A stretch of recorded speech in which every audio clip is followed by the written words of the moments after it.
33 verse 3. Call unto me, and I will answer thee, and show thee great and mighty things which you do not know. Jeremiah 33 verse 3.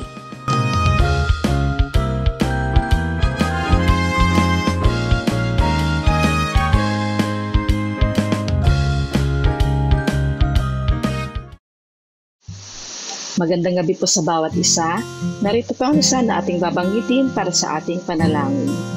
Pastor Estela Jeronimo, Pastor Ted Ribo and Family, Pastor Nael Tongco and Family, Pastor Jerry Dalagit, Pastor Ron and Sister Leonie, Brother Gary and Sister Christy Reynosa, Pastor June Jeronimo and Family, Pastor Samuel Montiagodo, Nana Nemen, Sister Neneng, Sister Blancy, Baby Muding Mijares and Family, Sister Judith, Brother Chris and Brother NC, Sister Janeline, Katrina, Concept and Kyle Valiente, Marinas Family, Sister Christina and Sister Jessica M. Suan, Sister Edna and Sister Abigail Marquez, Mama Ningning, Buates Family, Nana Yol and Family, Pastor Larry and Sister Glenda Pontillas, Carizo Family, Brother Ronald Benaventura and Family, Sister Raquel Benaventura, Brother Jojo, Sister Marivic and Sister Nechi Ijiran, Sister Isang Constantino, Cabalas Family, Brother Rod, Sister Ana and Sister Praise de los Santos, Sister Cherry Arzala, Sister Orfa, Sister Sharon and Sister Nympha, Sister Christine de la Cruz and Family, Sister Yoli Pantig, Sister Meli Montaño, Brother Jeffrey Carrizo, Sister Feli Dizon, Sister Caroline Bocohan and Sister Nancy, Maulawen Family, Brother Marvin Lau, Sister May Santos, Sister Pina Montiagodo, Sister Edel Castro, Brother Reynaldo Rodriguez, Sister Joy Acosta and Sister Eleodora Medina, Nanay Lino Lopez, Brother Julius Pantig and Family, Sister Fen MJ Danganan, Brother Dixon Paras, Brother Richard and Brother Scott Michael Wayan, Brother Gerald Handa and Family, Sister Sarah Ricardo and Family, Brother Brian Bernardo, Sister Cam Saito, Zabala Family, Sister Nihal Abdul Rauf and Brother Alexander Mamao, Sister Cecilia de Sahagun, Brother Delio Larin, Sister Liway Apo and Family, Brother Francisco Familiar, Brother Sam Benisano, Sister Baby Orsabi and Sister Belen, Brother Jerry Lazaro and Family, Sister Zea Callejo, Brother Vic Gutierrez and Family, Brother Francisco Senon, Baby Gavin Manzulin, Sister Lani Ramos, Sister Janet Abuel, Sister Hilary Ann Abuel, Baby Julian Chris Alfante, Sister Crescencia Ramos Rico, Nanay Gloria, Pastor Hener Ado, Brother Richard Elima, Brother Michael Tailo, Brother Ishmael and Brother Joaquin Ong, Baby Penelope Jane Leoncio, Brother Juanito Ramos, Sister Joan May Ragosante, Brother Paul Anthony Gutierrez and Family, Sister Filomena Togade, Sister Madeline Napalang, Sister Marybeth Balahadia, Sister Harriet, Sister Jennifer Lat, Brother Jonathan Binuya, Sister Susan Lopez, Attorney Carlos Borja Jr., Sister Aida Cruz de Leon, Brother Ken, Sister Aben Baby Z. Reynosa, Brother Reynaldo Moreno and Family, Sister Jean, Baby Chino and Baby China Antolin, Brother Nelson and Sister Vivian Pabigayan, Sister Julieta Gutierrez, Brother Brian de la Cruz, Sister Trisha, Trixie and Tristan Larisma, Sister Mercy de la Cruz, Brother Edgar Ventura, Sister Mariel Sebastian, Mr. and Mrs. Jed and Danny V. Dayong, Sister Lizelle Bangayan, Sister Melogene Paliago, Brother Renz Louis Abangan, Sister Vanessa Abengoza, Brother William Valencia Jr., Brother Ramon Rodriguez, Brother Fritz Mark Nevado, Sister Sandra and Brother Luisito Perez Jr. Magandang gabi po sa inyo, mga minamahal kong mga kapatid. Sa inyo po, mga kapatid ko, sa Iglesia ng Piel, at gayon din po sa inyo, mga kapatid ko, sa Iglesia ng Pasig Tamu. Gayon din po sa inyong lahat na nakikibahagi sa gawain ito. At ngayon pong gabi ay patuloy po tayong magdadalanginan. Pero bago po tayo manalangin, ay nais ko pong ibahagi sa inyo ang salita ng Diyos na ito po ay mababasa natin sa Roma, chapter 15, sa verse 13. Ganito po ang sinasabi, puspusin nga kayo ng Diyos ng pag-asa, ng buong kagalakan at kapayapaan sa pananampalataya, upang kayo'y managana sa pag-asa sa pamamagitan ng kapangyarihan ng Espiritu Santo. Kaya nga po, ang paksa natin ngayong gabi ay managana sa pag-asa. Managana po tayo sa pag-asa dahil sa panahon po natin ngayon ay nakikita po naman natin at nadadama sagana ngayon ang kahirapan, sagana ang karamdaman. Katunayan nga po ay sabay-sabay na meron tayong mga kapatid, tatlo silang nagkaroon ng karamdaman. At dahil nga po sa kanilang mga kalagayan yun ay naisip ko po itong talatang ito na sa panahon natin ngayon na sagana ang kahirapan, sagana ang karamdaman at maidadagdag ko rin po, napansin po natin, sagana po ang kasamaan. Pero sa kabila po ng mga nangyayaring ito ay tandaan po natin mayroon po tayong Diyos ng pag-asa.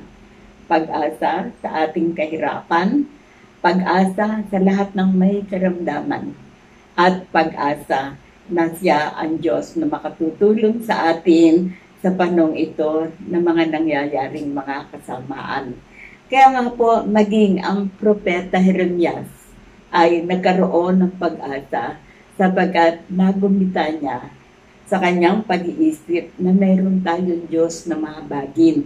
At ito po ay sinasabi niya sa Panahon, chapter 3, sa verse 21 hanggang 23. Ang sabi rito, ito ang ginugunita ko sa aking pag-isip, kaya't may pag-asa ako.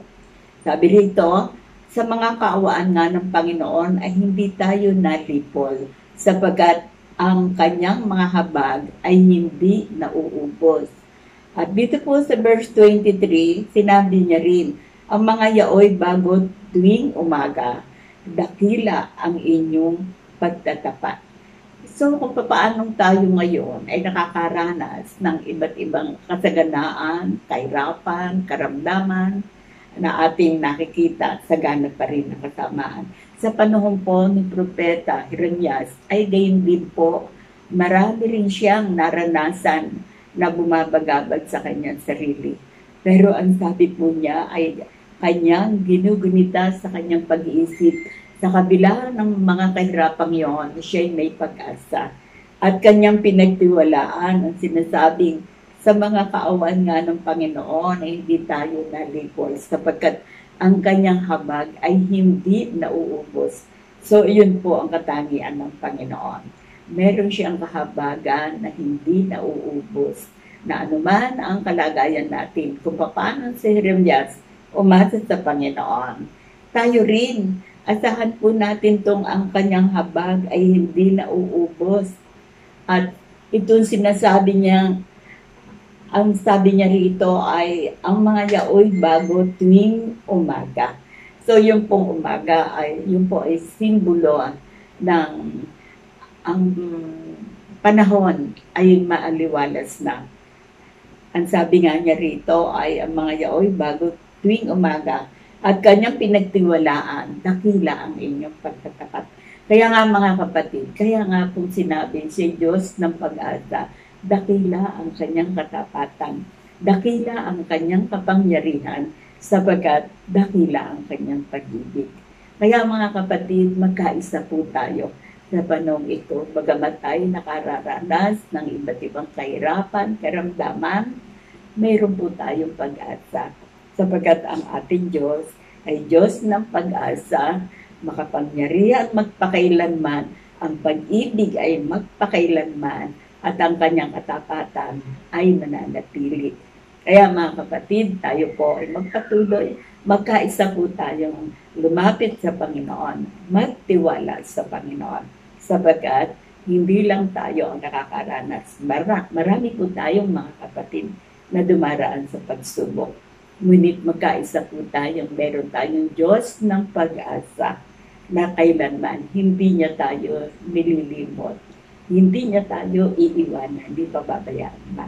Kaya purihin natin ang Panginoon, pasalamatan natin ang Panginoon. At tayo'y lumapit sa Kanya na mayroong pagtitiwala. Tayo po ay manalangin. Panginoon, salamat po sa inyo.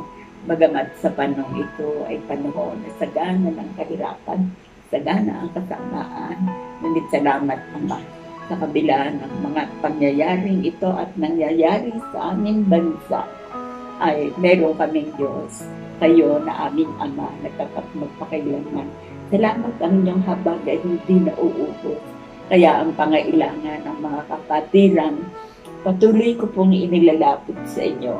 Ano man ang pangailangan ng aming mga kapatid sa Iglesia ng Piel, ang may sakit, patuloy niyo pong dala ng kagalingan. Ang mga nagigipit, patuloy niyong abutin upang maranasan nila na kayo ay Diyos ng pag-asa sa kahirapan, sa lahat ng mga pangailangan. Dinadala ang rin ang mga kapatiran sa Iglesia ng Pasong. Marami pong nakaranas ng mga sakit sa panahon ito, Ama.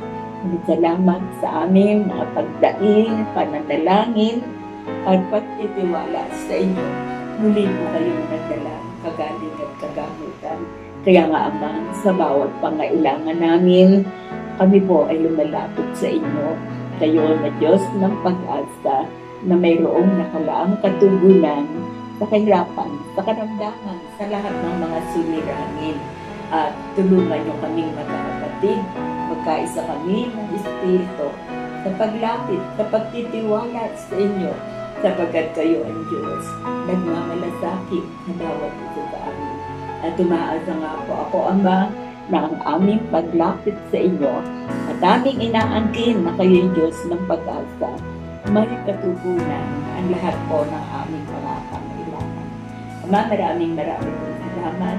Ang lahat ng ito ay aking hinihingi at aking idinadalangin na may pagpapasalamat sa pangalan ni Jesus. Amen.